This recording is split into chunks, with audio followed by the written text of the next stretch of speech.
sih cara nyederhanain fungsi boolean secara aljabar ini? Apa aku nonton YouTube aja? Nonton video pembelajaran supaya lebih paham materi ini. Let's go.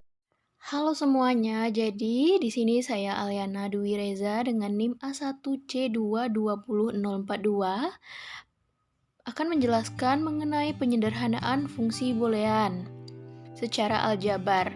Sebelumnya, kenapa sih dilakukan penyederhanaan fungsi boolean? Dikarenakan fungsi boolean ini seringkali mengandung operasi-operasi yang tidak perlu, literal atau suku-suku yang berlebihan. Nah, maka dari situlah kita dapat menyederhanakan fungsi boolean secara lebih lanjut. Menyederhanakan fungsi boolean artinya kita itu mencari bentuk fungsi lain yang ekivalen tetapi dengan jumlah literal atau operasi yang lebih sedikit atau lebih sederhana. Nah, penyederhanaan fungsi boolean ini disebut juga dengan minimisasi fungsi. Jadi dalam penyederhanaan fungsi boolean ini tidak hanya dapat dilakukan dengan metode aljabar saja, tetapi ada dua metode lainnya yaitu seperti metode Peta-Karnaugh dan metode Quine-McCluskey atau metode tabulasi. Jadi pada bagian ini saya akan menjelaskan mengenai penyederhanaan fungsi boolean secara aljabar. Dalam penyederhanaan fungsi boolean secara aljabar ini, jumlah literal di dalam sebuah fungsi boolean dapat diminimumkan dengan trik manipulasi aljabar. Dan tidak ada aturan khusus yang harus diikuti yang akan menjamin menuju ke jawaban akhir. Jadi metode yang tersedia adalah prosedur yang cut and try yang memanfaatkan postulat, hukum-hukum dasar, dan metode manipulasi lain yang sudah kita pelajari sebelumnya. Jadi untuk lebih jelasnya, langsung saja kita ke contoh soal dari penyederhanaan fungsi-fungsi boolean ini. Jadi yang pertama adalah sederhanakan fungsi boolean f(x, y) sama dengan x atau tidak x dan y. Jadi dibaca seperti pembacaan logika, yaitu untuk tanda tambah atau plus dibaca atau, tanda kali dibaca dan, serta komplement atau aksen dibaca tidak. Jadi untuk jawaban dari soal tersebut yaitu dengan melalui hukum distributif seperti yang telah kita pelajari sebelumnya pada hukum-hukum aljabar boolean, maka hasil yang diperoleh yaitu menjadi x atau tidak x dan x atau y. Kemudian dengan menggunakan hukum komplement diperolehlah hasil pada x atau tidak x itu benar atau ditunjukkan oleh angka 1 dan y dan x atau y. Selanjutnya lagi, melalui hukum identitas diperolehlah hasil akhir yaitu x atau y. Nah, untuk contoh soal yang kedua yaitu diberikan fungsi x, y sama dengan x dan tidak x atau y. Nah, dengan melalui hukum distributif, x yang di luar tadi dapat kita kalikan ke dalam, jadi hasilnya menjadi x dan tidak x atau x dan y.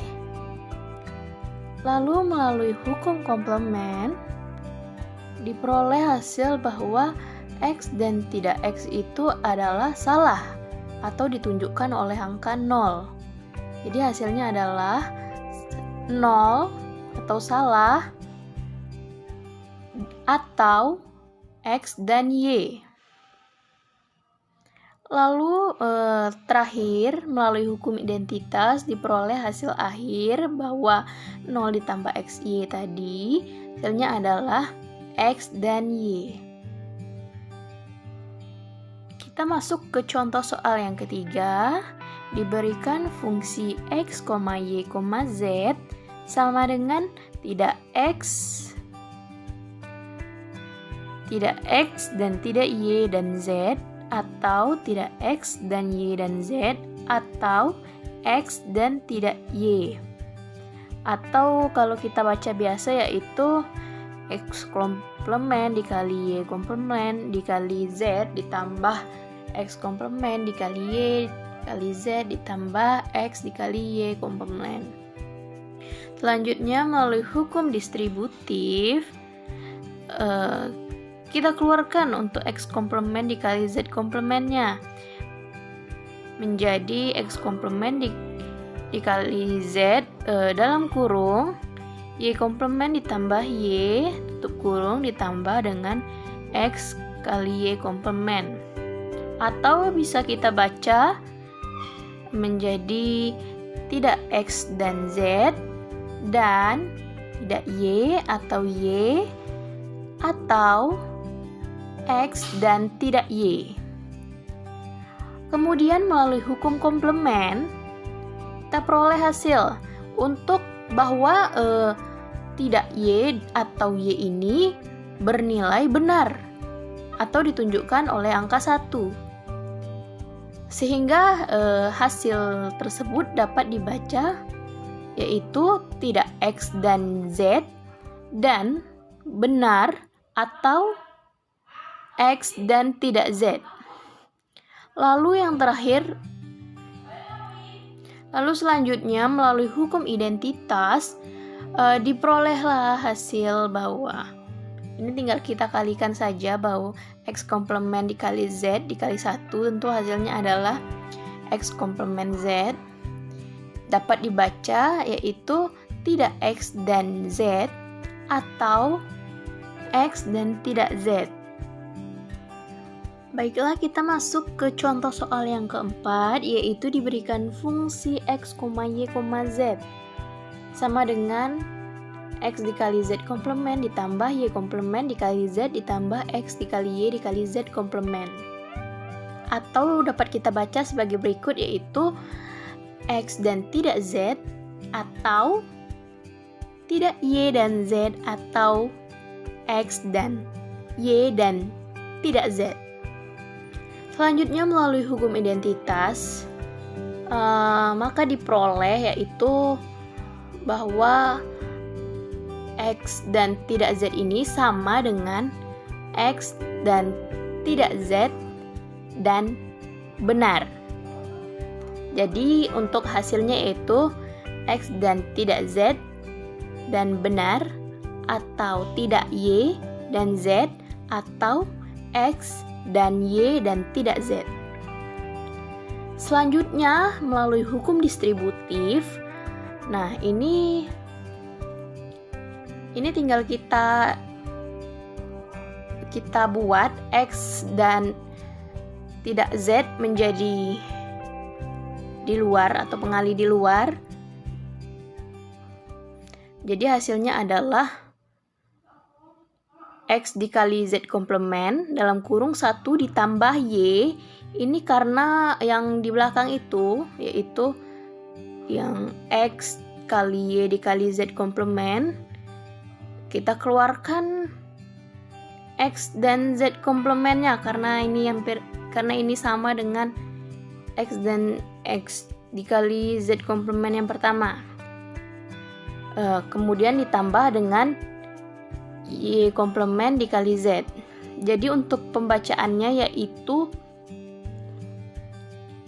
X dikali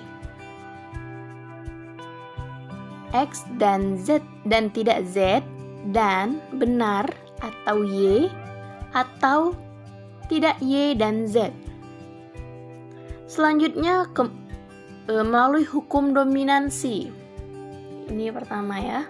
Hukum dominansi bahwa dinyatakan untuk 1 ditambah Y atau kita baca benar atau Y itu nilainya adalah benar atau 1, dilambangkan dengan angka 1. Jadi untuk hasilnya yaitu X dikali Z komplement dikali 1 ditambah Y komplement dikali Z.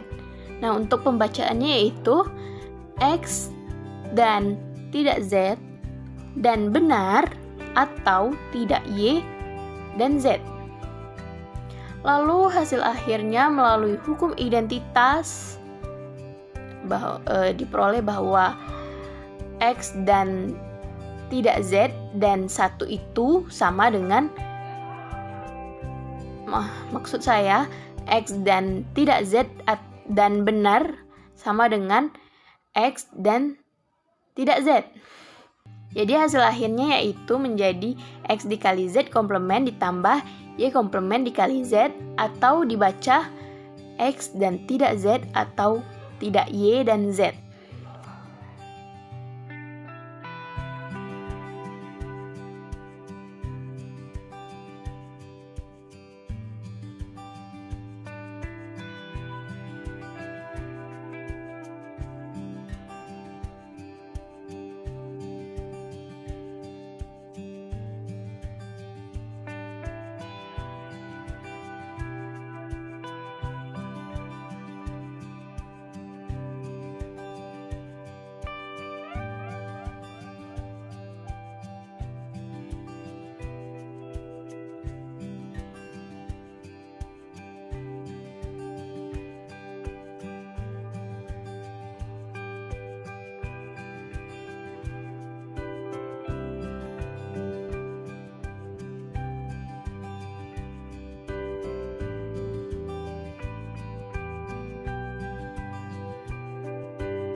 Semuanya, saya Tazkia Aulia Cahaya Selisa dengan NIM A1C220012.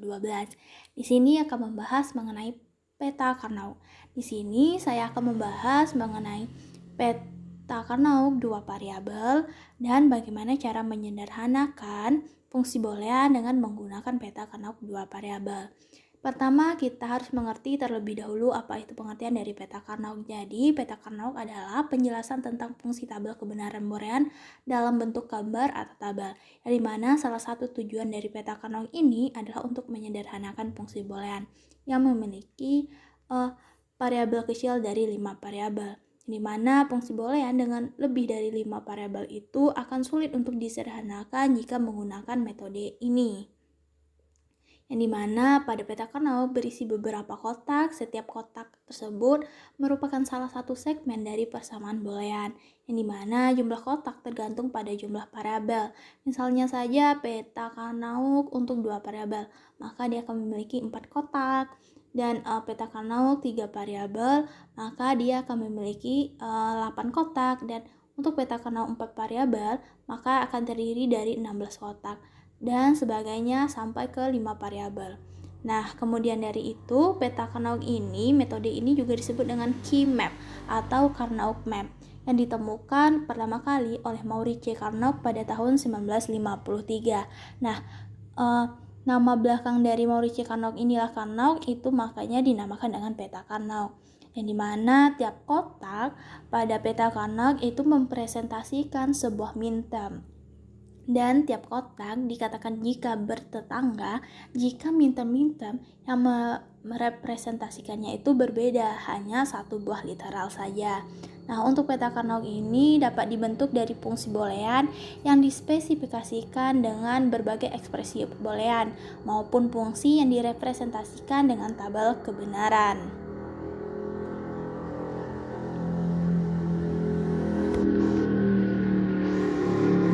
Kemudian yaitu adalah penyederhanaan fungsi boolean dengan peta Carnot.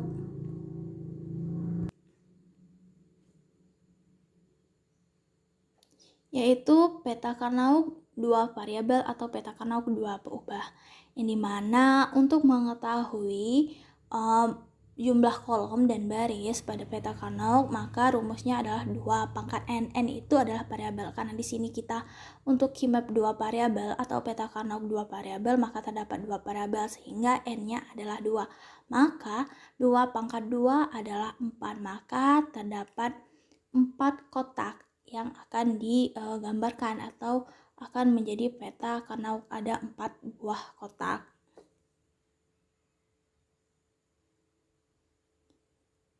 Nah, untuk Pekanawuk map ini atau peta Kanauk ini yang 2 variabel berarti ada 2 variabel yang terlibat, yaitu misalkan saja itu adalah A dan B, maka jumlah baris dan kolomnya adalah 2 × 2 sama dengan 4 atau yang sudah saya jelaskan tadi.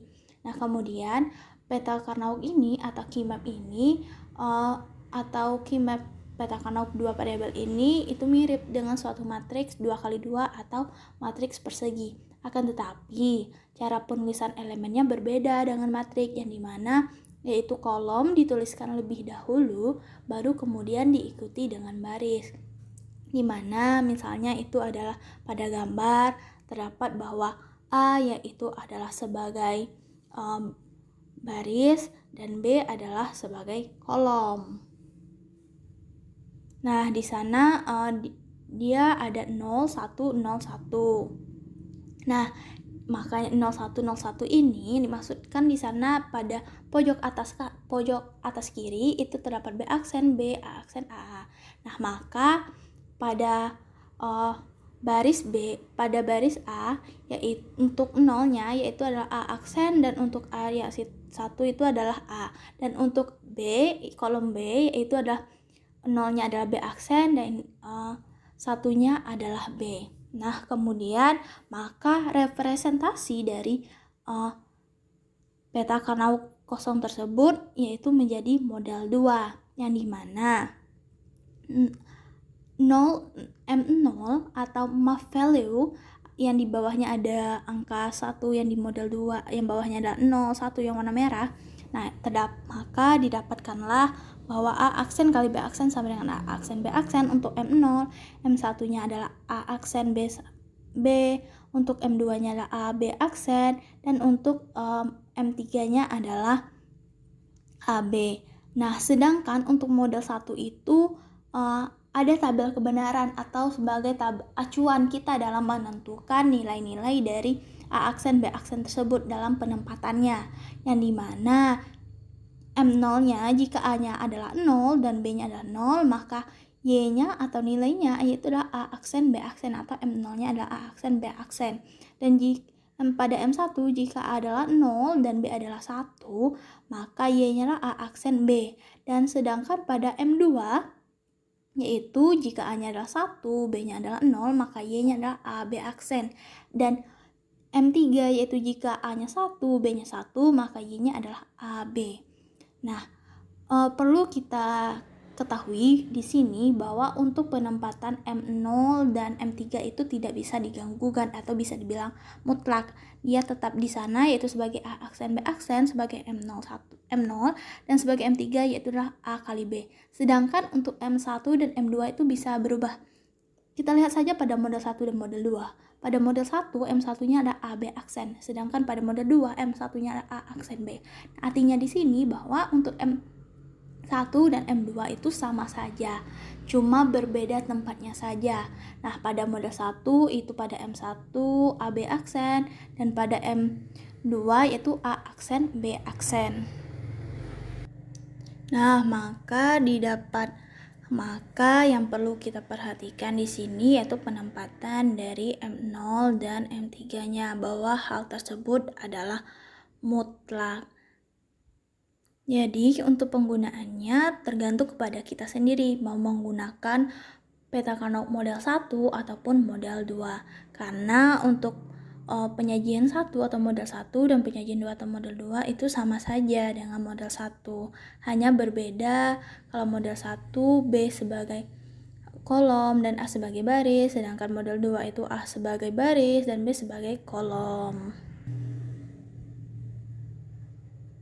Nah, kemudian menyederhanakan fungsi boolean 2 variabel jika diketahui tabel kebenaran. Contoh 1, jika diketahui suatu tabel kebenaran yang seperti yang dipaparkan pada video ini, yaitu map value atau M-nya, M0-nya, jika A adalah 0, B adalah 0, maka nilai Y-nya adalah 1. Dan M1-nya, jika A adalah 0, B adalah 1, maka Y1-nya adalah 0. Dan M2 jika A adalah 1, B adalah 0, maka nilai Y-nya adalah 0.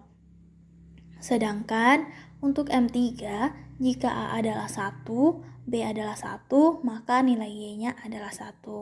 Nah, yang perlu kita perhatikan di sini adalah pada tabel Y, yaitu nilai atau angka yang 1, di mana angka 1 itu kita tinjau kembali apa yang telah saya ulaskan tadi, bahwa untuk M1 dan untuk M0 dan M3 itu tidak bisa diganggukan. Artinya 1 ini bisa kita ketahui bahwa 1 itu adalah A aksen, B aksen untuk M0-nya. Sedangkan untuk M3-nya yaitu pada nilai Y yaitu adalah AB. Nah, secara singkat kita sudah ketahui nih bahwa nilainya adalah A aksen, B aksen ditambah AB. Akan tetapi di sini kita akan menyederhanakannya menggunakan peta Karnaug. Yang harus pertama kali kita lakukan yaitu adalah tentu saja menggambarkan peta Karnaug. Nah, menggambarkan peta Karnaug. Jika sudah digambarkan, yang dimana A sebagai A adalah sebagai baris dan B adalah sebagai kolom, kemudian M0-nya, kemudian kita masukkan dari tabel kebenaran tersebut M0, M1, M2, M3-nya ke dalam peta Karnaug. M0-nya adalah 1, M1-nya adalah 0, M2-nya adalah 0, dan M3-nya adalah 1. Nah, maka terdapat nilai yang sama, yaitu nilai yang berseberangan sama, yaitu adalah 1, 1. Maka kita hijaukan terlebih dahulu, kemudian kita representasikan ke dalam notasinya. Nah, karena M0 itu A aksen, B aksen, dan M3 itu AB.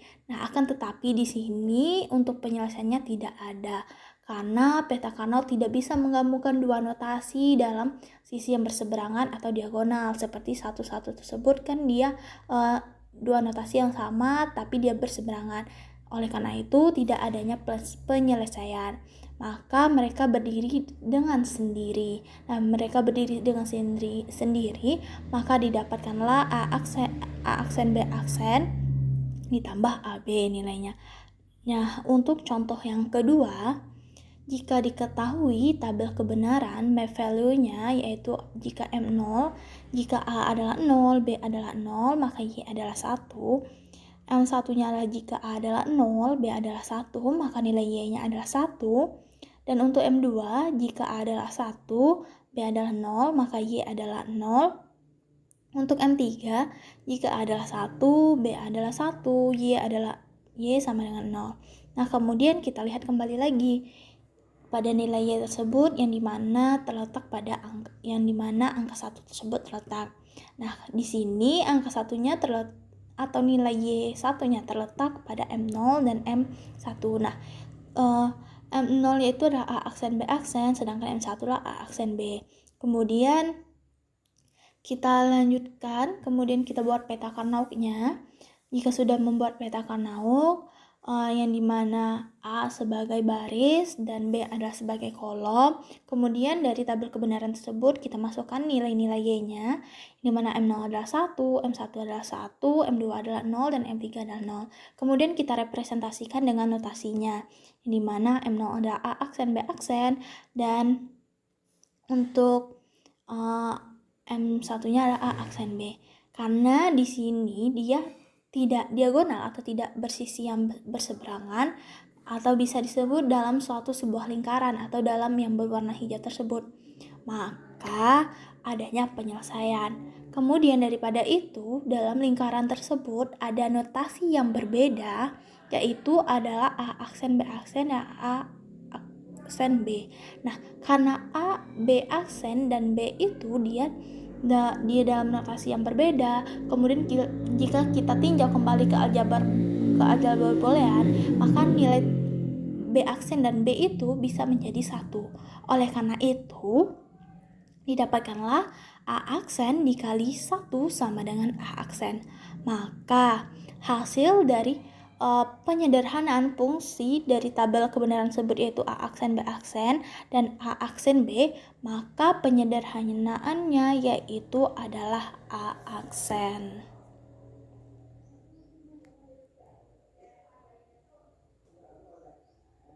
Dan untuk nilai M2 dan M3-nya adalah 0. Karena yang di sini kan yang mau disederhanakan yaitu adalah pada M0 dan M1. Nah, maka hasil dari yang sudah kita dapatkan tadi, dari sudah menggambarkan peta Carnot, dan karena dia notasi yang berbeda akan menjadi 1, maka dia akan menjadi penyederhanaannya adalah A aksen. Berikutnya adalah menyederhanakan fungsi boolean dua variabel jika diketahui fungsinya. Nah, kalau tadi kan kita menyederhanakan fungsi boolean secara peta Carnot dua peubah yaitu jika diketahui tabel kebenaran. Sedangkan di sini kita menyederhanakan fungsi boolean dengan menggunakan peta Carnot dua variabel jika diketahui fungsinya. Nah, kemudian kita masuki contoh yang pertama, yaitu sederhanakanlah F sama dengan AB ditambah A aksen B ditambah AB aksen. Nah, kemudian hal yang pertama kali kita buat yaitu adalah peta Carnot-nya ya. Nah, kalau di sini kita menggunakan model yang pertama tadi, yaitu yang dimana B menjadi kolom dan A adalah sebagai baris. Mohon maaf, yang dimana di sini A adalah sebagai kolom dan B adalah sebagai baris. Nah, kemudian kita ingat tabel kebenaran tadi bahwa M0 itu adalah A aksen B aksen. Kemudian kita masukkan untuk M1-nya AB aksen, A aksen B, dan untuk M3-nya adalah AB. Kemudian kita representasikan ke dalam angka atau ke dalam satuan binar. Kemudian karena di sini yang disederhanakan yaitu AB, A aksen B, dan AB aksen, maka untuk A aksen B aksen yaitu nilainya adalah 0, sedangkan AB yaitu adalah 1, A aksen B adalah 1, dan AB aksen adalah 1. Nah, kemudian kita nilai yang sama tersebut kita garisi. Maksudnya di sini kita garisi karena di sini kan dia ada dua jalur, maksudnya ada dari kolom, ada dari baris. Maka yang melewati dua garis tersebut itulah penyederhanaannya. Di sini untuk penyederhanaannya dapat kita lihat bahwa yang terdapat dua garis tersebut, yang melewati dua garis tersebut adalah M0, yaitu sama dengan 1. Nah, 1 ini kan M3 ini kan AB ya. Nah, maka hasil penyederhanaan dari fungsi F sama dengan AB ditambah A aksen B ditambah AB aksen, yaitu adalah fungsi penyederhanaannya adalah F sama dengan A ditambah B. Contoh kedua yaitu adalah sederhanakanlah fungsi boolean yaitu F sama dengan AB aksen ditambah A aksen B aksen. Nah, kemudian tentu saja kita buat peta Carnot-nya dulu. Nah, buat peta Carnot-nya yang dimana A sebagai kolom dan B sebagai barisnya. Kemudian kita kembali ke tabel kebenaran bahwa M0 itu A aksen B aksen, M1 AB aksen, A, kemudian M2-nya A aksen B, M3-nya adalah AB. Kemudian direpresentasikan lagi ke dalam satuan binar atau nilai-nilainya, yaitu nilai 1 dan 0. Nah, karena di sini yang disederhanakan AB aksen dan juga A aksen B aksen atau M0 dan M1, maka yang bernilai 1 yaitu M0 dan M1. Sedangkan untuk M2 dan M3 yaitu adalah bernilai 0 karena dia tidak disederhanakan. Nah, karena di sini dia terdapat satu jalur, maka penyelesaiannya yaitu adalah M0 dan M1. Akan tetapi kita tinjau lagi ke dalam notasinya. Di sini kan notasinya A aksen, B aksen, dan juga AB aksen. Karena kita tinjau kembali lagi bahwa dalam satu lingkaran tersebut apabila ada notasi yang berbeda maka akan hilang atau maka menjadi 1.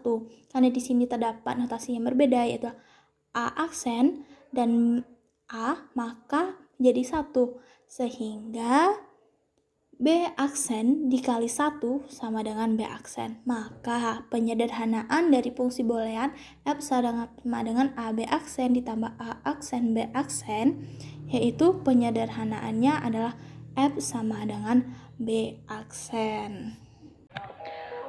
Baiklah, selanjutnya di sini saya akan menjelaskan tentang peta Karnath dengan 3 peubah. Untuk fungsi boolean dengan 3 peubah ini dapat kita misalkan dengan X, Y, dan Z. Jumlah kotak pada peta Karnath ini akan meningkat. Nah, di sini kita bisa menggunakan rumus 2 pangkat N. Di mana N itu adalah di sini kan kita menggunakan peta Karnath 3 peubah, maka di sini N-nya itu adalah 3, maka 2 pangkat 3 itu adalah 8. Jadi, jumlah kotak pada peta Karnath 3 peubah ini adalah 8. Nah, baris pada peta Karnath ini untuk peubah X, sedangkan kolom untuk peubah YZ. Nah, baris pertama itu didefinisikan dengan nilai 0 yang menyatakan X aksen, dan baris kedua itu bernilai 1 yang menyatakan X, sedangkan untuk kolomnya itu kolom pertama itu bernilai 00 yang menyatakan Y aksen Z aksen, dan untuk kolom kedua itu bernilai 01 yang menyatakan Y aksen Z, dan kolom ketiga itu bernilai 11 yang menyatakan YZ, dan kolom keempat itu bernilai 10 yang menyatakan YZ aksen. Nah, di sini itu dapat kita perhatikan bahwa antara satu kolom dengan kolom berikutnya itu hanya berbeda 1 bit. Nah, setiap kotak itu mempresentasikan minterm dari kombinasi baris dan kolom yang bersesuaian. Nah, sebelum kita melihat kolom peta Karnath, maka di sini kita lihat dulu tabel kebenaran. Nah, pada tabel kebenaran ini terdapat X, Y, Z, minterm, dan maxterm. Tapi pada peta Karnath ini kita hanya menggunakan mintermnya saja. Nah, dapat kita lihat di sini bahwa X0, Y0, dan Z0 suku mintermnya itu adalah X aksen, Y aksen, Z aksen yang dilambangkan oleh M0. Nah, untuk X0, Y0, Z1 itu suku mintermnya adalah X aksen, Y aksen, Z yang dilambangkan dengan M1. Nah, untuk X0, Y1, Z0 itu suku mintermnya adalah X aksen, Y, Z aksen yang dilambangkan dengan M2. Nah, untuk selanjutnya itu ada X0, Y1, Z1 suku mintermnya itu adalah X aksen, YZ yang dilambangkan dengan M3.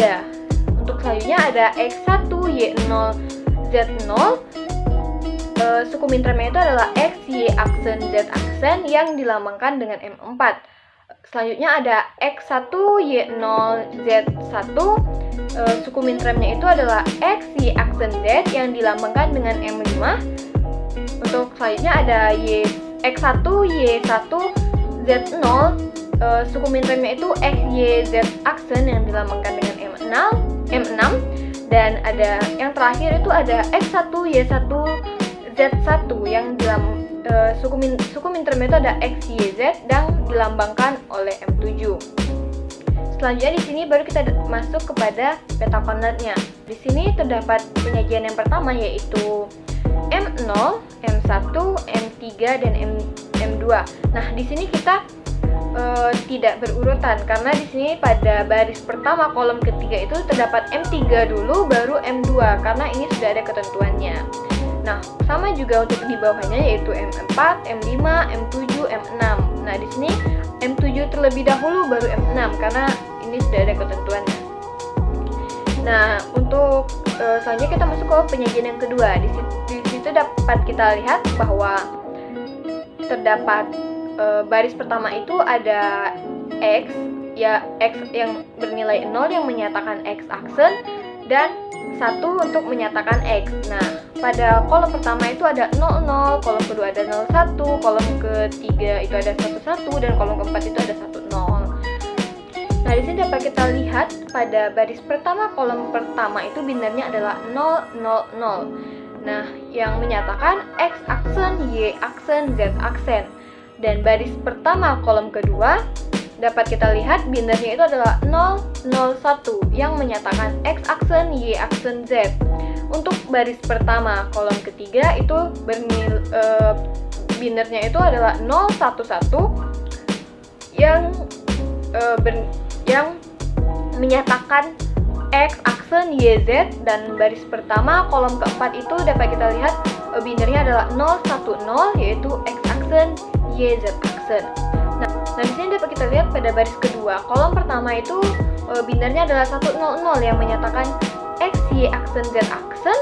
Pada baris kedua kolom kedua itu menyatakan binernya itu adalah 101 yang menyatakan X, Y aksen, Z, dan baris kedua kolom ketiga itu binernya adalah 111 yang menyatakan X, Y, Z, dan baris kedua kolom keempat itu binernya adalah 110 yang menyatakan X, Y, Z aksen. Nah, di sini kita juga terdapat contoh.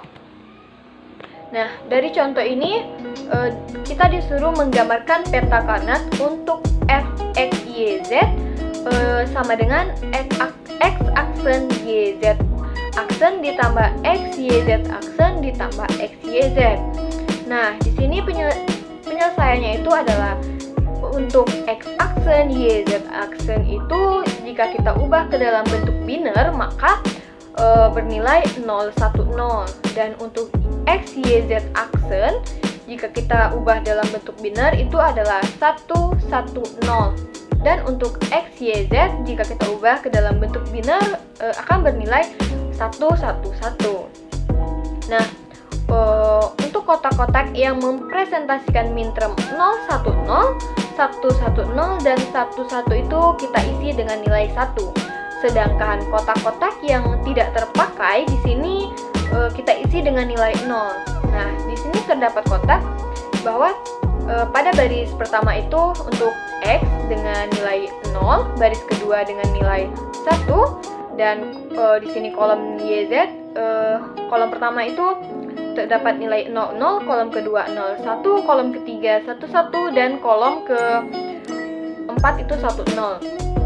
Nah, dapat kita lihat bahwa untuk nilai 010 itu berada pada baris pertama kolom keempat. Nah, sedangkan untuk 110 itu terdapat pada baris kedua kolom keempat, dan 111 itu terdapat pada baris kedua kolom ketiga.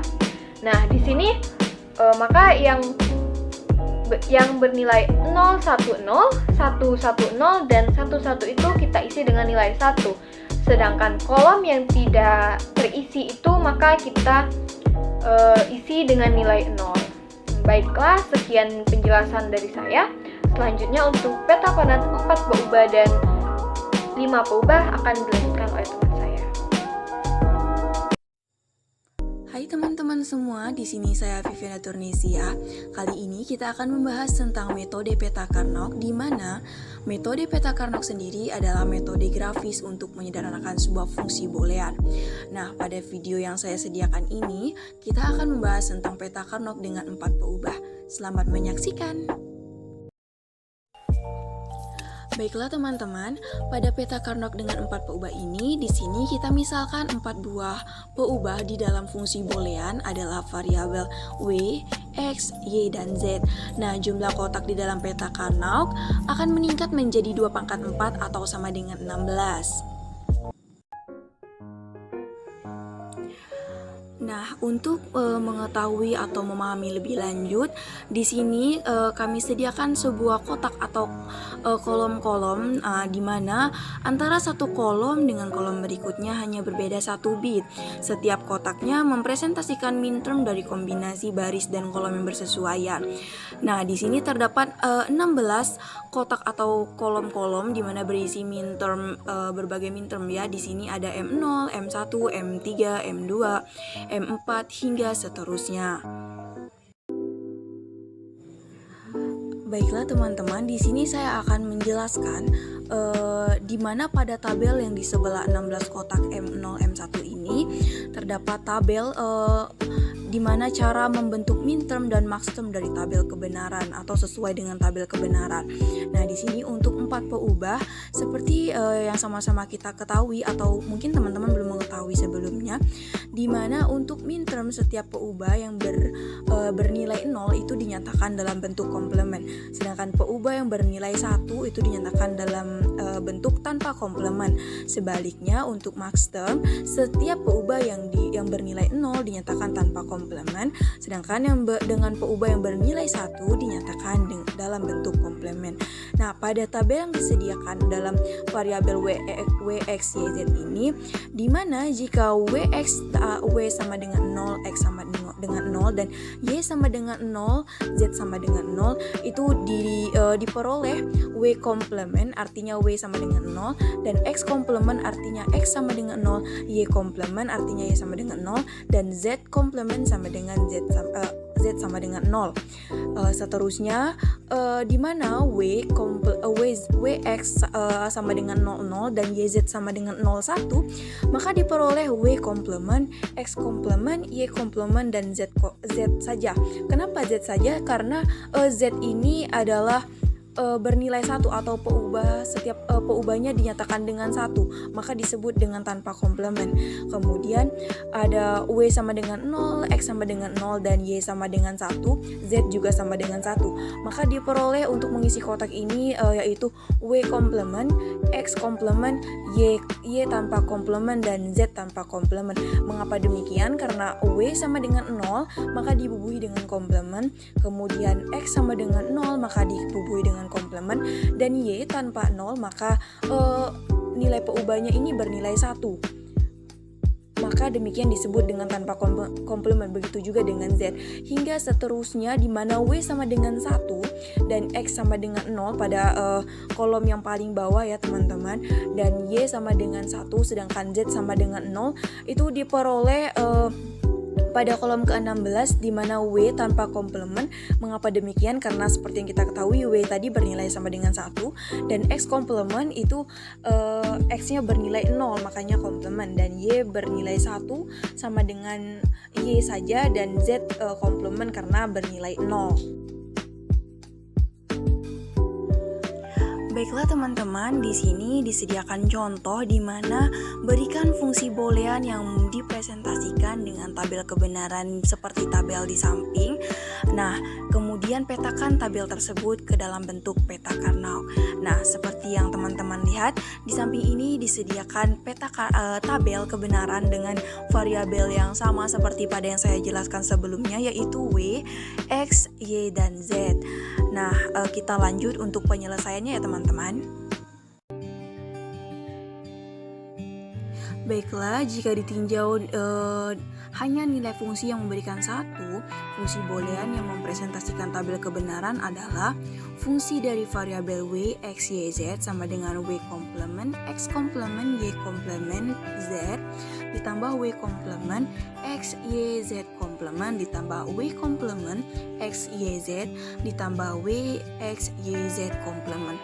Nah, hasil pemetaan tabel kebenaran peta Karnaugnya pada slide selanjutnya mari kita perhatikan teman-teman. Nah, dalam menyelesaikan atau membentuk sebuah peta Karnaug ini, untuk lebih mudahnya kita biasanya menggunakan tabel kebenaran, teman-teman. Nah, di sini sudah disediakan tabel kebenaran dengan 4 variabel di mana variabelnya adalah W, X, Y, Z. Nah, dalam membentuk nilai di mana didapatkan 01 ini pada kolom dan baris-baris yang 16 kotak ini itu diperoleh dari tabel kebenaran, di mana jika variabel W ini bernilai 0 dan X bernilai 0, kemudian Y bernilai 0 dan Z juga bernilai 0. Nah, itulah diperoleh nilai 0 ini pada kolom pertama baris pertama seperti yang disediakan pada tabel kebenaran. Nah, sebenarnya dalam memetakan atau menentukan nilai ini cukup mudah, hanya saja yang sulit itu menentukan minterm dan maxtermnya, teman-teman. Nah, itu tadi merupakan bagian terakhir yang saya jelaskan tentang bagaimana peta Karnaug dengan 4 peubah.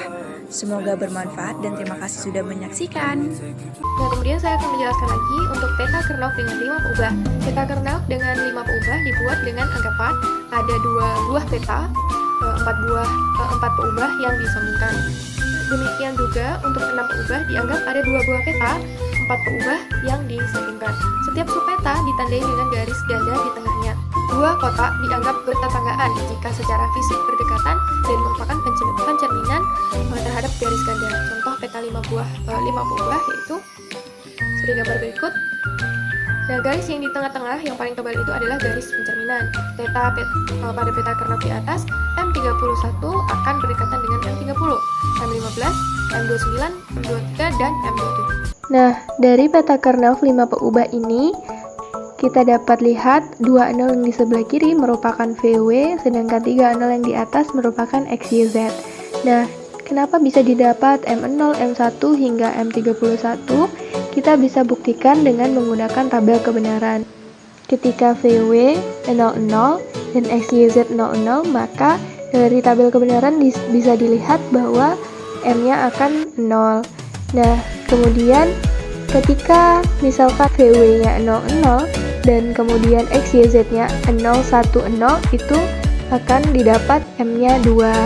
Nah, itu tidak berurutan dikarenakan berdasarkan tabel kebenaran tersebut. Contohnya di sini contoh penggunaan peta 5 peubah, carilah fungsi sederhana dari f v w x y z sama dengan sigma dalam kurung 0, 2, 4, 6, 9, 11, 13, 15, 17, 21, 25, 27, 29, 31. Nah, untuk contoh soal penggunaan peta kernaf 5 peubah, kita diberikan sebuah fungsi f v w x y z sigma 0, 2, 4, 6, dan seterusnya. Nah, untuk tanda sigma ini berarti kita nantinya akan membuat bentuk kanoniknya, yaitu SOP. Nah, tabel berikut ini akan membantu kita nantinya untuk mengetahui mana M0, M2, 4, 6, dan seterusnya. Cara membuat tabel ini adalah dengan melihat bahwa ini merupakan fungsi 5 variabel, maka jumlah anggota dari tabel ini merupakan 2 dipangkatkan 5. Nah, tabel ini hanya berisi 0 dan 1. Bagaimana cara meletakkan 0 dan 1-nya itu? Nah, caranya adalah dengan untuk kolom yang pertama itu 0 dan 1 dibagi 2 dari jumlah seluruhnya dari fungsi tadi. 32 dibagi 2 adalah 16. Maka 0-nya ada 16 dan 1-nya ada 16. Dan begitu pun seterusnya dibagi 4, dibagi 8, dibagi 16, dan dibagi 32. Nah, kemudian untuk sukunya, karena dia adalah SOP, maka pada V-nya itu 0, nanti di sukunya akan berubah menjadi V aksen. Begitupun untuk 00 selanjutnya. Nah, kemudian ketika pada variabelnya di kolom itu 1, maka nantinya untuk sukunya variabelnya tidak akan berubah. Nah, tinggal memberi tanda setiap barisnya adalah M0 hingga M31. Nah, setelah selesai membuat tabel tersebut, maka barulah kita akan membuat tabel kernaf 5 peubahnya. Cara membuat tabel kernaf 5 peubah ini, pertama kita tentukan terlebih dahulu untuk VW-nya, itu ada 00, 01, 11, dan 10.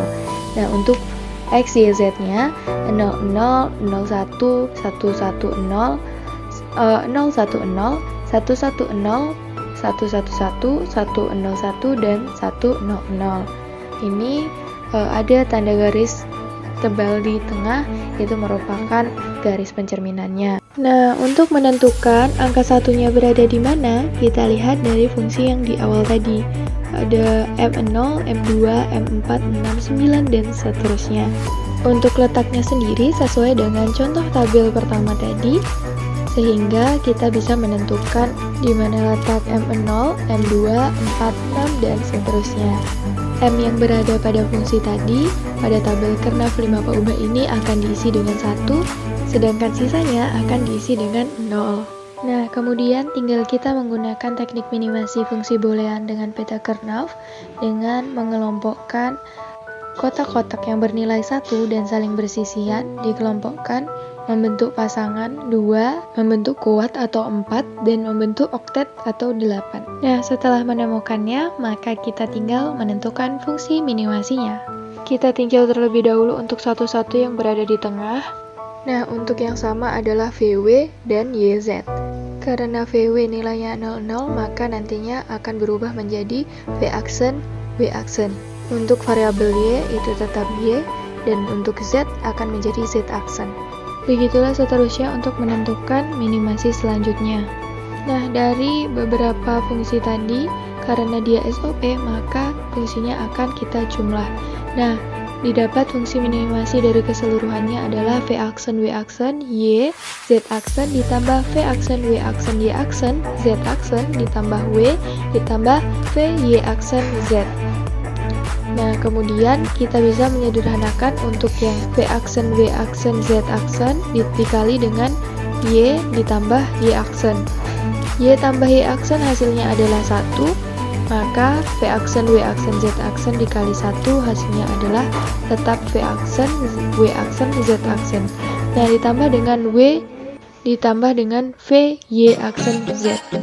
Untuk hasil akhirnya adalah V aksen W aksen Z aksen ditambah W ditambah V Y aksen Z. Itulah yang dapat saya jelaskan. Kurang dan lebihnya mohon maaf. Semoga bermanfaat. Terima kasih.